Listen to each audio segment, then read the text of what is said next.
喺上一集，我哋學咗財務狀況表嘅格式。今集我哋會進一步了解資本賬，順便睇下資本賬同財務狀況表有咩關係。簡單啲嚟講，資本賬係用嚟記錄東主喺公司嘅權益變動，即係東主喺公司入邊嘅身家點樣改變。資本喺會計等式嘅貸方，所以增加資本就會貸記資本賬，反之亦然。上集講過，財務狀況表係用嚟列示所有實賬戶喺某一日嘅結餘，例如現金賬喺20X8年12月31日嘅結餘5000蚊，就會直接顯示喺財務狀況表嘅現金部分。但資本賬有少少特別，因為佢唔單止顯示期末結餘，仲會展示由期初到期末嘅轉變過程。咁樣安排係方便東主作為財務報表嘅主要用家，可以更清楚睇到自己權益嘅變化。而家我哋好似福爾摩斯咁，倒返轉頭喺財務狀況表調查一下資本賬點樣由期初轉變到期末。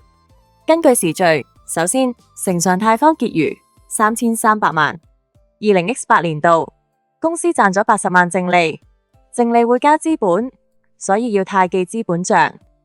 呢度其實應該跟返對應賬名稱，寫上損益賬。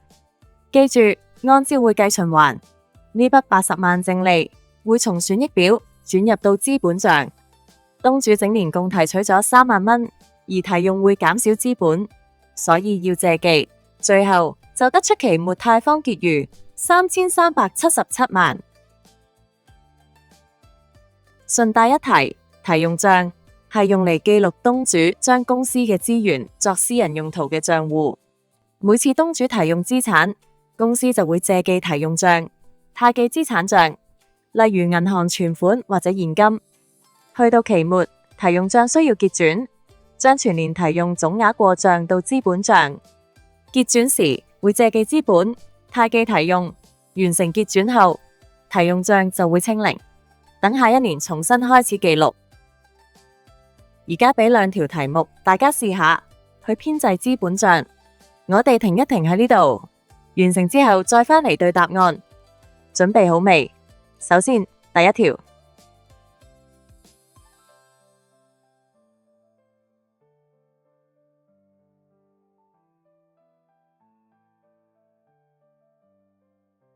跟住第二條。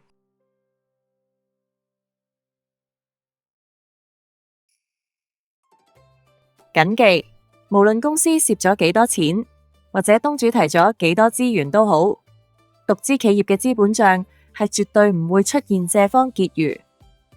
大家不妨再深入諗下個原因，亦歡迎留言分享你嘅睇法。希望呢個講解可以幫助大家更清楚理解資本賬同財務狀況表嘅關係。